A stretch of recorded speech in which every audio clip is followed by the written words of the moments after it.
الحمد لله وكفى وسلام على عباده الذين اصطفى أما بعد أعوذ بالله من الشيطان الرجيم بسم الله الرحمن الرحيم لن ينال الله لحومها ولا دماؤها ولكن يناله التقوى منكم. محترم دوستوں بزرگوں، اللہ تعالیٰ نے اس دنیا کو انسان کے لیے امتحان کی جگہ بنایا ہے۔ قرآن مجید میں اللہ تعالیٰ ارشاد فرماتے ہیں الذی خلق الموت والحیات لیبلوکم ایکم احسن عملا، کہ وہ ذات تبارک الذی بیدہ الملک، کہ وہ ذات جس نے خلق الموت والحیات، جس نے موت کو بھی پیدا کیا اور زندگی کو بھی پیدا کیا، کس لیے؟ لیبلوکم ایکم احسن عملا، تاکہ تمہارا امتحان لے، جانچے تم کو کہ کون تم میں اچھے عمل کرتا ہے۔ انسان جتنا اللہ کے قریب زیادہ ہوتا ہے اس کے امتحان اتنے ہی زیادہ آتے ہیں۔ اللہ تعالیٰ نے اپنے خلیل کے بارے میں یوں ارشاد فرمایا وَإِذِ ابْتَلَىٰ إِبْرَاهِيمَ، کہ ہم نے ابراہیم علیہ السلام کا امتحان لیا۔ کن چیزوں کے ذریعے؟ بکلمات، چند چیزوں کے ذریعے۔ فَأَتَمَّهُنَّ، تو اس امتحان میں ہمارے ابراہیم جو ہے 100% کامیاب ہوئے۔ تو ہم نے ابراہیم کو پھر دنیا کا امام بنایا۔ قال انی جاعلک للناس اماما، ابراہیم علیہ السلام کو پھر اللہ تعالیٰ نے دنیا کا امام بنایا۔ آج دنیا میں جتنی قومیں موجود ہیں ان میں سے اکثر قوم ابراہیم علیہ السلام کو اپنا رہبر اور مقتدی مانتی ہیں، ابراہیم علیہ السلام کو اپنا بڑا مانتی ہیں۔ قرآن مجید میں جگہ جگہ پر اس بات کو اللہ تعالیٰ نے ارشاد فرمایا ہے۔ تو امتحان کی کامیابی کے بعد اللہ تعالیٰ بندے کو انعامات سے نوازتے ہیں۔ ابراہیم علیہ السلام کی کیا قربانی، کہ ابراہیم علیہ السلام کے بارے میں اگر یوں کہا جائے کہ ابراہیم کا دوسرا نام ہی قربانی ہے، پوری ان کی زندگی، کہ پوری ان کی زندگی قربانیوں سے بھری ہوئی ہے۔ بچپن گزرا قربانی، جوانی میں قربانی، پھر دعوت جب پیش کی تو آگ میں ڈالے گئے، وہ ایک مستقل عظیم قربانی۔ پھر اللہ تعالیٰ کی طرف سے حکم ہوا کہ اپنا وطن چھوڑ دو، پھر دوسرے شہر میں گئے تو بیوی کے ساتھ جو حادثہ پیش آیا، جو پچھلے جمعہ میں نے عرض کیا تھا، مستقل وہ قربانی، ابتلا، آزمائش۔ پھر جو ہے ایک لمبی عمر کے بعد اللہ تعالیٰ نے ایک بیٹا دیا۔ جب ابراہیم علیہ السلام کی عمر 90 سال کی ہوئی، اس وقت تک کوئی اولاد نہیں تھی، حالانکہ 2 بیویاں تھیں لیکن کوئی اولاد نہیں تھی۔ ابراہیم علیہ السلام نے اللہ سے دعا مانگی، رب ہب لی من الصالحین، اے اللہ، اے میرے رب، مجھے ایک نیک بیٹا، نیک اولاد عنایت کیجیے۔ اللہ تعالیٰ نے حضرت ابراہیم علیہ السلام کی دعا کو قبول کیا۔ فبشرناہ بغلام حلیم، اللہ نے فرمایا ہم نے ان کو ایک حلم والے بیٹے کی، ایک حلم والے لڑکے کی خوشخبری دی۔ فبشرناہ بغلام حلیم، پھر جب وہ بچہ، وہ لڑکا کچھ چلتا پھرتا ہو گیا، قرآن یوں کہتا ہے کہ جب وہ بچہ، جب وہ لڑکا جو ہے کچھ چلنے پھرنے کے قریب ہو گیا، یعنی 12 سال یا 13 سال، بلوغت کے قریب پہنچا، تو ایک عظیم قربانی اللہ تعالیٰ نے ابراہیم علیہ السلام سے لی۔ وہ قربانی کیا تھی کہ قرآن یوں کہتا ہے کہ ابراہیم علیہ السلام نے خواب دیکھا، یا بنی انی ارا فی المنام، ابراہیم علیہ السلام نے خواب دیکھا۔ کیا خواب دیکھا؟ کہ بیٹے کو ذبح کر رہے ہیں، اور بعض روایت میں آتا ہے کہ قرآن مجید، بعض روایت میں آتا ہے خواب میں جیسے کوئی حکم کر رہا ہے ابراہیم علیہ السلام کو کہ اپنے بیٹے کو ذبح کر۔ ایک دن خواب آیا تو ایسے ہی خواب آ گیا ہوگا، دوسرے دن بھی یہی خواب آیا کہ اپنے بیٹے لخت جگر 12 سال کا جو بچہ جو بلوغت کے قریب پہنچنے والا ہے ابھی، یعنی اب 2-4 سال کے بعد بالغ ہوگا، وہ بچہ اس کو جو ہے ذبح کر رہے ہیں۔ پھر تیسرے دن بھی یہی خواب آیا تو ابراہیم علیہ السلام سمجھ گئے کہ اللہ تعالیٰ میرے بیٹے کی قربانی چاہتا ہے۔ ابراہیم علیہ السلام نے قربانی کرنے سے پہلے بیٹے کے سامنے اپنی رائے کو پیش کیا، یا بنی انی ارا فی المنام، اے میرے بیٹے میں نے خواب دیکھا ہے۔ کیا خواب دیکھا ہے؟ کہ میں تجھے ذبح، انی اذبحک، میں تجھے جو ہے ذبح کر رہا ہوں، گلے پر چھری پھرا رہا ہوں۔ دیکھو باپ اور بیٹے کی اب بات چیت، اصل قربانی یہ ہے۔ تو بیٹا کیا کہتا ہے؟ وہ 12 سال کا بیٹا، ہمارا بیٹا، پہلی بات تو آج اگر کسی کو یہ خواب آئے تو بیٹے کے اوپر چھری پھرانے کا حکم نہیں ہے، کیونکہ وہ تو نبی تھے، اور نبی کا جو خواب ہوتا ہے وہ اللہ کی طرف سے حکم ہوتا ہے، اللہ کی وحی ہوتی ہے۔ تو بیٹے کے سامنے جب یہ بات رکھی کہ کوئی بھی کام کرنے سے پہلے قرآن ہم کو یہ تعلیم دیتا ہے کہ باپ اور بیٹے کا رشتہ کیسا ہونا چاہیے، کہ باپ اور بیٹے کا رشتہ دوستانہ ہونا چاہیے۔ باپ ہے 55 سال کا یا 100 سال کے قریب کا اور بیٹا ہے 12 سال کا، لیکن اس کے باوجود دونوں کا تعلق دیکھو۔ اسی لیے فرمایا علماء کرام نے، مشائخ نے لکھا ہے کہ اپنے بچوں کی تربیت صحیح کرو، اسلامی ہدایات کے مطابق کرو، ورنہ تمہارا بیٹا جوان ہونے کے بعد یا تو تمہارا دوست بنے گا یا تمہارا دشمن بنے گا۔ آج دنیا میں کتنے ایسے واقعات ہیں کہ جوانی کے بعد بیٹا یا تو باپ کا دوست بنتا ہے یا باپ کا ہی دشمن ہو جاتا ہے۔ قرآن نے یہ تعلیم دی، کوئی بھی کام کرنے سے پہلے اپنی اولاد کے سامنے بھی ان کو یہ مت سمجھو کہ یہ چھوٹے ہیں، بلکہ ان کے سامنے بات رکھو۔ دیکھو اتنی بڑی بات تھی لیکن بیٹے کے سامنے بات رکھی، انی ارا فی المنام فانظر ماذا تری، میرے بیٹے انی اذبحک، میں تم کو ذبح کر رہا ہوں، بتا تو کیا کہتا ہے، تمہاری کیا رائے ہے۔ اسماعیل علیہ السلام، سبحان اللہ، یہ قربانی ہے کہ حضرت اسماعیل علیہ السلام نے کیا جواب دیا۔ یوں نہیں کہا کہ ابا ایسی کیسی باتیں کرتے ہو، مجھے کاٹنے کی باتیں کرتے ہو، نہیں، وہ بیٹا بھی آخر کون سا بیٹا تھا؟ وہ بیٹا ابراہیم خلیل اللہ کا تھا، اس کی تربیت اماں ہاجرہ نے کی تھی، سکھائی تھی کس نے؟ اسماعیل کو آداب فرزندی۔ کیا کہا ابراہیم علیہ السلام سے؟ یا ابت افعل ما تؤمر، باپ نے کہا میں نے خواب دیکھا ہے، بیٹا کہتا ہے یا ابت افعل ما تؤمر، اے میرے ابا جان آپ کو جو حکم ملا ہے، ابا نے تو یوں نہیں کہا کہ حکم ملا ہے، خواب دیکھا ہے، لیکن بیٹا سمجھتا تھا کہ میرا باپ جو ہے اللہ کا نبی ہے، اور اللہ اور نبی کا خواب جو ہے وہ اللہ کی وحی اور اللہ کا حکم ہوتا ہے۔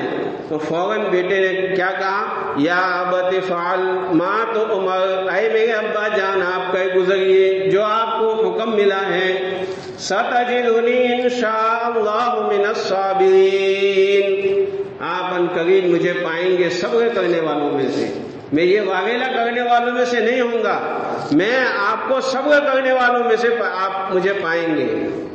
بیٹے کی بات سن کر اس وقت ابراہیم علیہ السلام کے دل کی کیا کیفیت ہوگی وہ تو اللہ ہی جانتے ہیں اور اللہ کا خلیل جانتا ہے کہ میرا بیٹا ذبح ہونے کے لیے تیار ہو گیا، اب باپ ذبح کرنے کے لیے تیار، بغل میں چھری رکھی تیز کر کے نہیں۔ اماں ہاجرہ کو کہا نہیں امی جان حضرت حاجرہ کو نہیں کہا کہ میں بیٹے کو ذبح کرنے، کیونکہ ماں آخر ماں ہوتی ہے، صرف اتنا کہا کہ میں بیٹے کو لے کر گھومنے جاتا ہوں، اسے اچھے کپڑے پہنا دوں۔ اچھے کپڑے، دیکھو 12 سال کا بچہ، اس نے بھی نہیں کہا امی جان ابا مجھے ذبح کرنے جا رہے ہیں، اس نے بھی سفید کپڑے، اچھے کپڑے پہن لیے اور راستے میں چلنے لگے۔ 3 جگہ پر شیطان آیا ہے، تینوں جگہ پر حضرت ابراہیم علیہ السلام نے شیطان کو کنکریاں اور پتھر مار کے لے بھگایا ہے۔ یہ جو حج کے اندر جو کنکریاں اور پتھر شیطان کو مارتے ہیں، یہ اسی کی یادگار ہے۔ حضرت ابراہیم علیہ السلام جب مذبح پہنچے، قتل گاہ پہنچے، قربان گاہ پہنچے ہیں، وہ میدان میں پہنچے ہیں، اب بیٹا کہتا ہے ابا جان آپ ایک کام کرنا، آپ جب مجھے لٹائیں تو مجھے پیشانی کے بل لٹانا، میرا چہرہ آپ کے سامنے نہ ہو، ورنہ شفقت پدرانہ میں کہیں آپ اللہ کے حکم کو پورا کرنے میں کہیں آپ سے دیر نہ ہو جائے۔ شفقت پدرانہ کس کو کہتے ہیں؟ جو باپ کی جو محبت ہوتی ہے، جس کو پترتو واتسلیہ گجراتی میں کہتے ہیں، پترتو پرتینو پریم، جو ہر باپ کے دل کے اندر اللہ تعالیٰ کی طرف سے ودیت ہوتی ہے کہ شفقت پدرانہ میں کہیں آپ میرا چہرہ سامنے دیکھیں گے، معصوم ہوں، آپ میرے گلے پر چھری پھرائیں گے اور آپ کو اللہ کے حکم میں کہیں دیر نہ ہو جائے۔ بیٹا کہتا ہے، 12 سال کا بچہ کہتا ہے کہ آپ مجھے پیشانی کے بل لٹانا۔ ابراہیم علیہ السلام نے بچے کے کہنے پر پیشانی کے بل لٹایا۔ پھر کہتا ہے اسماعیل، حضرت اسماعیل کیا کہتے ہیں؟ یوں کہتے ہیں کہ ابا آپ میرے ہاتھ کو باندھ دینا، کہیں ایسا نہ ہو چھری چلانے کے بعد۔ اب یہ پوری جو حضرت ابراہیم اور اسماعیل کی جو بات چیت ہو رہی ہے، اس سے پورا یہ ایک سین سامنے ابھر کے آتا ہے کہ ابراہیم اور اسماعیل کو ایک ذرہ برابر بھی پتہ نہیں تھا کہ جنت سے مینڈھا آنے والا ہے۔ وہ تو ذبح کرنے کو تیار تھے، وہ ذبح ہونے کے لیے تیار تھے۔ اب دیکھو آسمانوں کے اوپر گونج مچ گئی، ملائکہ کے اندر چیخیں مچ گئی کہ تاریخ انسانیت میں جب سے اللہ تو نے دنیا بنائی ہے، اس وقت سے لے کر آج تک باپ اپنے بیٹے کو ذبح کرنے کے لیے اللہ یہ کیا ہو رہا ہے، اور یہ تو تیرا خلیل ہے۔ ملائکہ کے اندر چیخیں لگ گئی کہ ابراہیم علیہ السلام چھری تیز کر رہے، اور اسماعیل علیہ السلام کو لٹایا پیشانی پر۔ پھر بیٹے نے کہا کہ ہاتھ باندھ دیجئے، ہاتھ باندھ دیے۔ پھر جو ہے یہ جو گھٹن ہے، گھٹنے ہیں، حضرت مولانا طارق جمیل صاحب نے ایک بیان کے اندر پریکٹیکلی بتایا تھا کہ حضرت ابراہیم علیہ السلام بیٹے 12 سال کے بیٹے اسماعیل پر کس طرح بیٹھے تھے کہ یہ جو گھٹن ہے، یہ گھٹن حضرت اسماعیل کی پیٹھ کے اوپر رکھا اور سر کو اس طرح اونچا کیا، اسماعیل کی پیشانی کے بالوں کو پکڑا اور چھری کو پھر گلے کے اوپر چلایا زور سے۔ وہ چھری کتنی تیز تھی، لکھا ہے کتابوں کے اندر، روایتوں کے اندر لکھا ہے حضرت ابراہیم نے 7 مرتبہ اس چھری کو تیز کیا تھا۔ 2 مرتبہ چھری کو تیز کرو، وہ چھری فوراً لگتے چڑھ جائے گی۔ وہ چھری اتنی تیز تھی، ابراہیم علیہ السلام نے سر کو اونچا کیا، پیشانی کے بالوں کو پکڑ کے، اور پھر جو آسمان کے اوپر سر اٹھا کر کہا کہ اللہ تو اس پر راضی ہے میرے بیٹے کی قربانی پر، تو میں یہ کرنے کے لیے بھی تیار ہوں۔ یہ کہہ کر گلے پر، معصوم بچہ ہے 12 سال کا، جو کتنی پتلی چمڑی ہوتی ہے بچے کی، اس بچے کے اوپر پھر زور سے چھری پھرائی۔ خون کا فوارہ نکلنا چاہیے لیکن نہیں نکلا۔ یہ بات سمجھنے کی ہے، قیامت تک آنے والے ہر انسان کو یہ سمجھنے کی ہے کہ کسی چیز کے اندر نفع و نقصان نہیں ہے۔ چھری اس وقت تک کاٹ نہیں سکتی جب تک کہ اللہ کا حکم نہ ہو۔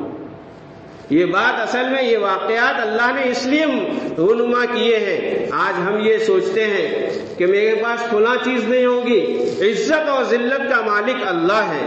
یہ نقشوں کے اندر، چیزوں کے اندر کوئی نہیں ہے، کوئی چیز نہیں ہے۔ سارے نقشے، سارے نفع و نقصان کا مالک جو ہے وہ اللہ ہے۔ ابراہیم علیہ السلام زور سے چھری پھرا رہے، غصے میں آ کر حکیم الامت حضرت مولانا اشرف علی تھانوی رحمۃ اللہ علیہ نے لکھا ہے کہ غصے میں آ کر چھری کو پھینکا تو چھری کے اندر سے آواز آئی. اللہ تو جس کو چاہے گویا ہی دے دے. چھری کے اندر سے آواز آئی کہ ابراہیم میرے اوپر غصہ کیوں کرتے ہو؟ ابراہیم تو 1 مرتبہ کہتا ہے کہ ذبح کر چل، اور میرا رب مجھے 70 مرتبہ کہتا ہے خبردار، اسماعیل کی گردن تو دور کی بات ہے، اسماعیل کے گردن کے اوپر جو ہلکی ہلکی رواٹی ہے اس کو بھی مت کاٹنا. یہ چھری کو ڈائریکٹ اللہ نے حکم دیا تھا، جیسے آگ کو ڈائریکٹ اللہ نے حکم دیا تھا یا نار کونی بردن وسلام علی ابراہیم. یہاں چھری پر اللہ کا ڈائریکٹ حکم تھا کہ اس کے اوپر مت چلنا.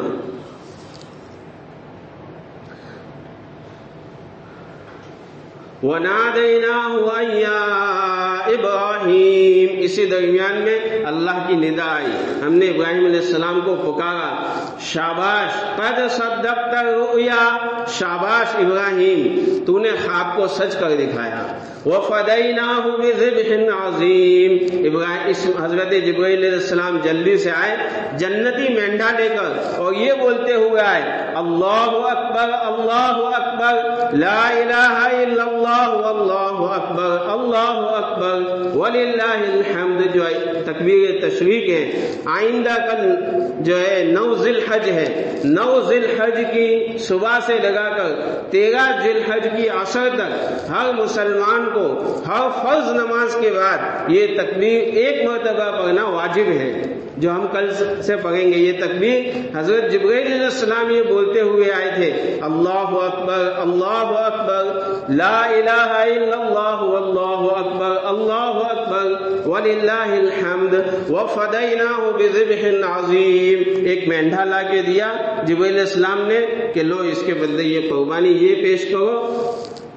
اور قیامت تک آنے والے صاحب نصاب مسلمان پر جس کے اوپر قربانی واجب ہے، جو مالدار مسلمان ہے، اس کے اوپر پھر اللہ تعالیٰ نے ابراہیم علیہ السلام کی اس یادگار قربانی کو واجب کر دیا. قربانی کس کے اوپر واجب ہے یہ بات کہہ کر بات ختم کرتا ہوں. جس کے پاس ضرورت اصلیہ سے زائد اتنی رقم ہو کہ 52.5 تولہ چاندی کے مطابق رقم پہنچ جاتی ہو، جو آج کے حساب سے 39,000 روپے کی مقدار بنتی ہے. یعنی ضرورت اصلیہ ہماری جو ہے 3 جوڑی کپڑے اور اس کے بعد کے کپڑے اس میں گننے میں آئیں گے. ضروریات اصلیہ اس کو کہتے ہیں کہ کھانا پانی سواری یہ سب اصل ضرورت کی چیزیں ہیں. اس کے علاوہ گھر میں سونا چاندی ہے، سامان تجارت ہے، یا اتنی رقم زیادہ پڑی ہوئی ہے، اگر قرض ہے تو اس قرض کو لیس کر کے بات کر کے لیں. اگر 39,000 روپے کی رقم بچتی ہے تو پھر اس کے اوپر قربانی واجب ہے. اگر وہ مسلمان ہے تو واجب ہے، اگر وہ عاقل ہے تو واجب ہے.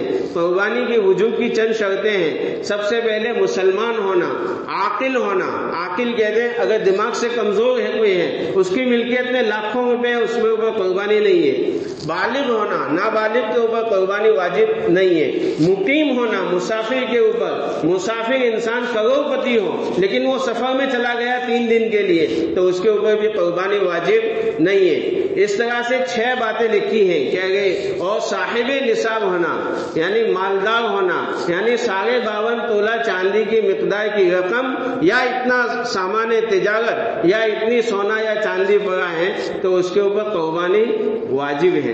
اب جو قربانی جس کے اوپر واجب ہے، جو مالدار ہے، جو کر سکتا ہے لیکن پھر بھی قربانی نہیں کرتا، رسول پاک صلی اللہ علیہ وسلم کا ارشاد ہے، فرمایا نبی کریم صلی اللہ علیہ وسلم نے کہ جو قربانی کی وسعت کے بعد قربانی نہیں کرتا فلا یقربن مصلانا، تو وہ ہماری عیدگاہ کے قریب بھی نہ آئے.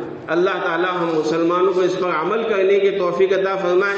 اگر اللہ نے دیا ہے، میں بات ختم کر رہا ہوں، اگر اللہ تعالیٰ نے دیا ہے تو اچھا جانور خرید کر بکری بکرا لا کر جو ہے قربانی کریں. اگر وہ نہیں کر سکتے تو بڑے کے بھاگ میں حصہ ڈال دیں. وہ بھی نہیں کر سکتے، اللہ جزائے خیر دے علماء کرام کو کہ انہوں نے یہ 1,500 روپے، کئی جگہ پہ 1,200 روپے ہیں، کہیں کسی جگہ پہ 1,400 روپے ہے، کہ یہ نظام چلایا ہوا ہے 1,500 1,400 1,200 کا کہ اس کے اندر یہ حصہ ڈلا کر بھی ہم قربانی کر سکتے ہیں. اگر کسی کے 1,500 روپے میں قربانی کرنی ہے تو کنز محبوب میں بھی انتظام ہے، جامعۃ النور میں بھی انتظام ہے. جامعۃ النور کی پاوتی میرے پاس ہے، اگر کسی کے دینا ہو تو 1500 روپے جو ہے دے کر وہ قربانی میں حصہ لگا سکتا ہے. اور اس کے علاوہ کل جو ہے پرسوں جو ہے عید الاضحیٰ ہے. عید الاضحیٰ کی سنتیں معلوم کر کے کتاب میں پڑھ کے کہ عید الاضحیٰ کی کیا سنتیں ہیں، ان سنتوں کو معلوم کر کے سنتوں کے اوپر چلنے کی کوشش کریں.